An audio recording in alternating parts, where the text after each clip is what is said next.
السلام علیکم ورحمۃ اللہ وبرکاتہ۔ محترم ناظرین، میں عبدالواحد ندوی، آج میرے ساتھ جڑے ہیں مفتی سجاد حسین قاسمی دارالعلوم دیوبند سے، اور مفتی صاحب کا let me introduce him first. Mufti Saab has done specialization in Arabic literature from Darul Deoband, very well-known Islamic university all around the globe.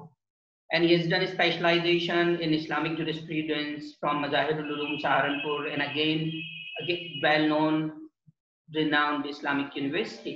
Diploma in English language and literature from Markazul Ma'arif Education and Research Center in Mumbai. Also, he has expertise in different religious subjects like tafsir, fiqh, traditions of Prophet Muhammad sallallahu alaihi wasallam, and also biography of Prophet Muhammad sallallahu alaihi wasallam. He also been an editor of MERC Mumbai, written different articles, different book on different subjects. He has been to Turkey also for a tour in the light of late Said Nuri rahmatullahi alayhi. محترم ناظرین، آج ہم مفتی صاحب سے چند بہت ہی اہم چیزوں پہ بات کریں گے۔ جو ہمارا ٹاپک ہے وہ علماء کے معاشی مسائل اور معاشرے پر اس کے سماجی اثرات کیا مرتب ہو رہے ہیں، اس پہ ہم بات کریں گے۔ آزادی کے بعد سے آج تک علماء کے معاشی مسائل کیا رہے ہیں، کس طرح سے علماء نے معاشی مسائل کو فیس کیا ہے، آج کیا صورتحال بنی ہوئی ہے، لاک ڈاؤن میں کیا صورتحال بنی ہے، کس طرح کے معاشی مسائل سے علماء دوچار ہیں۔ ان تمام چیزوں پہ ہم مفتی صاحب سے ذکر کریں گے اور مفتی صاحب سے چرچا کرنے کی کوشش کریں گے۔ السلام علیکم ورحمۃ اللہ وبرکاتہ۔ مفتی صاحب، بہت بہت استقبال ہے آپ کا ہمارے UM نیٹ ورک میں۔ Thank you so much for joining اس۔ ہم آج آپ سے وعلیکم السلام ورحمۃ اللہ۔ وعلیکم السلام چند چیزوں پہ جاننے کی کوشش کریں گے، خاص کر اسلام کا نظریہ تجارت کے سلسلے میں۔ آزادی کے بعد سے آج تک علماء کی کیا صورتحال رہی، معاشی اعتبار سے ان کی کیا صورتحال رہی، کس طرح کا کردار رہا، ان چند چیزوں پہ ہم گفتگو کرنے کی کوشش کریں گے۔ اس سے پہلے ہم یہ جاننا چاہیں گے کہ اسلام کا تجارت کے سلسلے میں کیا نظریہ ہے، اسلام اس کو کس طرح سے دیکھتا ہے، کہاں تک اور کس طرح کی تجارت کرنے کی اجازت دیتا ہے۔ صاحب میں بھی آپ کا بہت شکر گزار ہوں، ممنون و مشکور ہوں کہ آپ نے اس اہم موضوع پر مجھے مدعو کیا اور اس پر اظہار خیال کرنے کا ذرّی موقع عنایت کیا۔ جہاں تک اسلام کا نظریہ یا اسلامی فکر تجارت کے تعلق سے اگر ہم قرآن پاک کی آیات کی روشنی میں اس کو دیکھیں تو یہ بات ہمیں معلوم ہوتی ہے کہ خداوند قدوس نے انسانوں کو پیدا کیا اور انسانوں کے تقاضے اور نفسیات کو دیکھتے ہوئے ان کی ضروریات کی تکمیل کے لیے دنیا میں اسباب و وسائل بھی پیدا فرمائے۔ اسی لیے قرآن پاک جا بجا انسان کو رزق حلال حاصل کرنے کی تلقین بھی کر رہا ہے اور مال کو خیر سے تعبیر کر رہا ہے۔ قرآن پاک میں صحابہ کرام نے نبی کریم صلی اللہ علیہ وسلم سے یہ پوچھا، یسألونک ماذا ينفقون قل ما انفقتم من خیر۔ قرآن پاک مال کو خیر سے تعبیر کر رہا ہے، اور دوسری جگہ قرآن پاک میں اللہ تبارک تعالیٰ ارشاد فرماتا ہے انہ لحب الخیر لشدید۔ مفسرین نے خیر کی تفسیر مال سے کی۔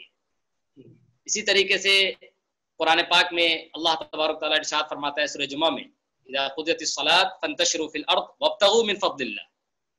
تو یہ آیات بتلا رہی ہیں کہ اسلام کی نظر میں تجارت اور مال کوئی حقیر اور کوئی گھٹیا چیز نہیں ہے، بلکہ یہ زندگی کے گزران اور زندگی کی خوشحالی اور زندگی کے اندر عیش و عشرت اور عیش و آرام لانے کا ایک ذریعہ ہے، اور اسی اسباب و وسائل کے ساتھ انسان اپنے رب سے اور اپنے خالق سے تعلق قائم کرے۔ اور دوسری جگہ جناب نبی کریم صلی اللہ علیہ وسلم نے ارشاد فرمایا عسا کاد الفقر کفرا۔ تو اس سے یہ روایت بھی بالکل صاف واضح کر رہی ہے کہ فقر کہیں کفر نہ بن جائے۔ تو ظاہر سی بات ہے کہ انسان جب تجارت کرے گا اور دنیاوی اسباب و وسائل کو اختیار کرے گا تو فقر سے دور ہوگا، محتاجگی سے دور ہوگا، افلاس سے دور ہوگا، اور اس کے ساتھ اس کو قلبی اطمینان بھی ملے گا، دلی سکون بھی حاصل ہوگا، اور پھر اپنی زندگی کا جو ایک رخ ہے اور جو ایک زندگی کی گاڑی ہے اس کو صحیح طریقے سے چلا پائے گا۔ اس لیے اسلام اور نبی کریم صلی اللہ علیہ وسلم کی سنہری تعلیمات تجارت کی تلقین کرتی ہیں اور تجارت کی فضیلت اور اہمیت کو مسلمانوں کے دلوں میں جاگزی کر کے ان کو تجارت کے رخ پہ ڈالنا چاہتی ہیں، اور اسی لیے بیشتر آیات میں آپ دیکھیں گے تو اللہ تبارک تعالیٰ جو ہے تلقین کر رہا ہے تجارت کے میں لگنے کو. چنانچہ آپ اگر دیکھیں گے تو قرآن پاک میں ایک آیت ہے جس میں اللہ تبارک تعالیٰ خود ایمان والوں کی صفت کو بیان کر رہے ہیں، رجال لا تلہیہم تجارۃ ولا بیع عن ذکر اللہ. ظاہر سی بات ہے کہ جو تجارت میں لگے ہوئے لوگ ہیں ان کا ذکر اللہ تعالیٰ کے ان کا دل اللہ تعالیٰ کے ذکر سے، اللہ تعالیٰ کے دھیان سے، اللہ تعالیٰ کی یاد سے غافل نہیں ہوتا ہے، بلکہ تجارت کے ساتھ بھی وہ اس سے کام میں لگے رہتے ہیں اور تجارت کو بھی رضائے خداوندی کا ذریعہ سمجھتے ہیں. تو ان آیات سے اور احادیث کی روشنی میں یہ بات بالکل واضح ہو گئی کہ اسلام تجارت کو کبھی بھی معیوب نہ سمجھا ہے اور نہ اس کا یہ نظریہ ہے. اسلام ہمیشہ مال کو ایک اچھا اور مال کو نیکی کا ذریعہ سمجھتا ہے، اور اسی لیے قرآن نے اس کو خیر سے تعبیر کیا ہے. جی مفتی صاحب بہت شکریہ. مفتی صاحب خاص کر آج جو ہمارا ٹاپک ہے وہ علماء کے مسائل اور معاشرے پر اس کے سماجی اثرات کس طرح سے مرتب ہوئے ہیں یا ہو رہے ہیں.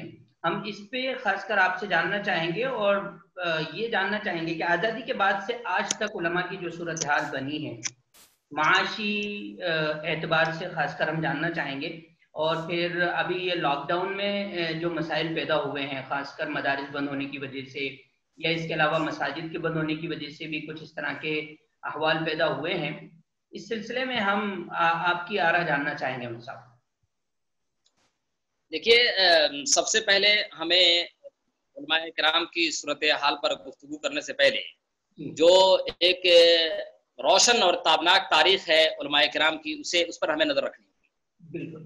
ہم جناب نبی کریم صلی اللہ علیہ وسلم کے زمانے سے جن حضرات نے احادیث نبویہ کو اپنے سینوں سے لگایا، اسے یاد کیا، اس کی نشر و اشاعت میں رات و دن کھپائے، ان کی زندگیوں کو دیکھتے ہیں تو خود ہمیں یہ بات معلوم ہوتی ہے کہ ان حضرات نے علوم دین کے حصول کے ساتھ ساتھ انہوں نے اپنے آپ کو دنیا سے بالکل الگ تھلگ نہیں رکھا. چنانچہ آپ نے وہ روایت سنی ہوگی اور یہ مشہور روایت ہے کہ حضرت عمر بن خطاب رضی اللہ تعالیٰ عنہ جناب نبی کریم صلی اللہ علیہ وسلم کی مجلس میں حاضر ہوتے تھے، اور کبھی کبھی ایسا بھی ہوتا تھا کہ اس مجلس میں حاضر نہیں ہو پاتے تھے، اونٹ چرانے چلے جاتے تھے. اپنے ساتھی کو مکلف کرتے تھے کہ جو مجلس میں باتیں آئیں اور آپ علیہ الصلوۃ والسلام کے جو فرامین و ارشادات ہوں وہ ارشادات تم یاد کرنا، اور جب میں آؤں تو مجھے تم بتانا. اس سے بھی یہ بات معلوم ہوتی ہے کہ اس زمانے میں بھی علم کا شوق تھا، علم کی ایک لگن تھی، علم کی تڑپ تھی، لیکن اس کے باوجود بھی صحابہ کرام رضوان اللہ علیہم اجمعین جنہوں نے علم نبوی کو اٹھایا اور اس ورثے کو آگے تک پہنچایا، انہوں نے بھی اپنے آپ کو تجارت سے دور نہیں رکھا. اس کے بعد اگر تابعین کے دور پہ ہم نظر رکھیں تو ہمیں یہ بات معلوم ہوگی کہ تابعین میں بھی حضرت امام ابو حنیفہ رحمۃ اللہ علیہ خود ہی یہ ہول سیلر تھے کپڑے.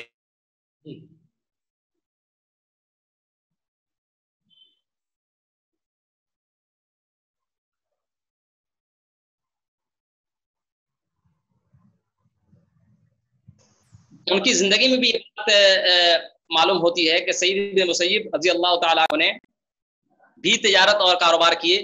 چنانچہ ان کی زندگی میں یہ بات ملتی ہے کہ مرنے کے بعد انہوں نے کافی سارا ذخیرہ چھوڑا.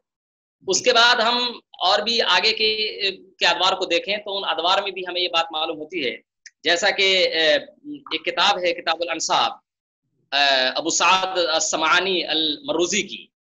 اس کتاب میں انہوں نے علماء کی ایک لمبی فہرست تیار کی ہے اور اس میں تقریباً 550 لوگوں کا تذکرہ کیا ہے اور پھر ان کے پیشوں کا تذکرہ کیا ہے. یعنی ان کے جو پیشے تھے، ان کا جو اپنا کاروبار تھا، اس کاروبار پہ گہری نظر ڈالی ہے اور امت کو مطلع کیا ہے کہ علماء نے علم کے ساتھ، فقہ کے ساتھ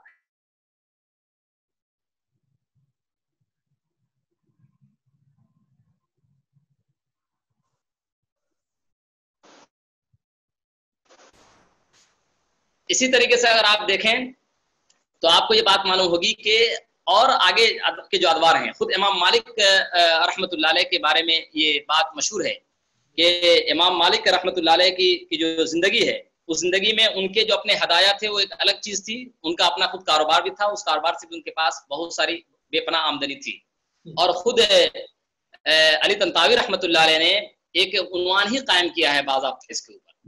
عنوان قائم کیا کہ العالم جمع بین الدین والعلم، اور اس میں لیس ابن فقیر لیس ابن سعد ابن لیس کا تذکرہ کیا اور یہ بتایا کہ امام مالک رحمۃ اللہ علیہ نے ایک مرتبہ ان سے اپنی بیٹی کی شادی کے بارے میں کہا کہ میری بیٹی کی شادی ہونے والی ہے، تو اس میں حضرت لیس رحمۃ اللہ علیہ نے ان کی بیٹی کو کئی قفیز اور کئی تھیلیاں ان کو زیتون پیش کیا. اور اسی طریقے سے یہ بھی بات آتی ہے کہ امام مالک رحمۃ اللہ علیہ کو ہدایہ میں صرف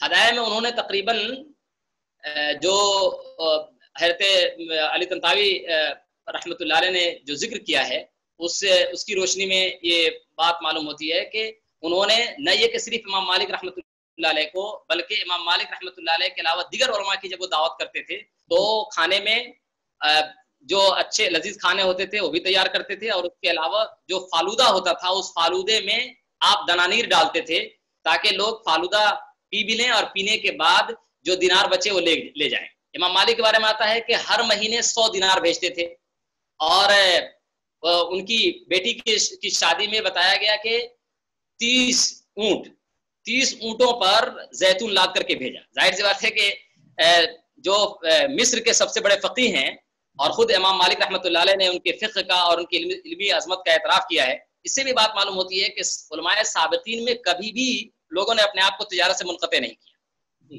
اس کے بعد اگر آپ بعد کے ادوار کو دیکھیں تو اس میں بھی آپ کو یہ بات معلوم ہوگی کہ وہاں بھی علماء نے تجارت کو چھوڑا نہیں ہے. حضرت نانوتوی رحمۃ اللہ علیہ کو دیکھ لیجئے، وہ خود ہی بہت بڑے جاگیردار تھے. حضرت شیخ الہند رحمۃ اللہ علیہ کے والد محترم کو دیکھ لیجئے، وہ بھی بہت بڑے جاگیردار تھے. حضرت تھانوی کو دیکھ لیجئے، ان کے پاس کاشت کی بہت ساری زمینیں تھیں. تو ان علماء نے جہاں دین کی خدمت کی وہاں انہوں نے تجارت پر بھی توجہ دی اور اپنی مالی حیثیت اور مالی حالت کو بھی مضبوط کیا.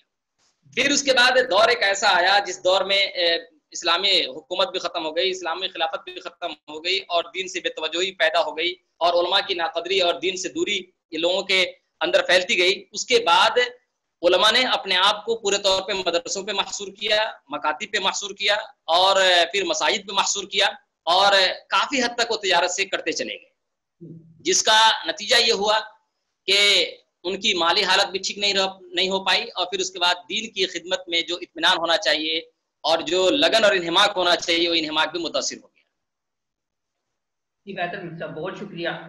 آپ نے تقریباً پوری تاریخ پر نظر ڈالی.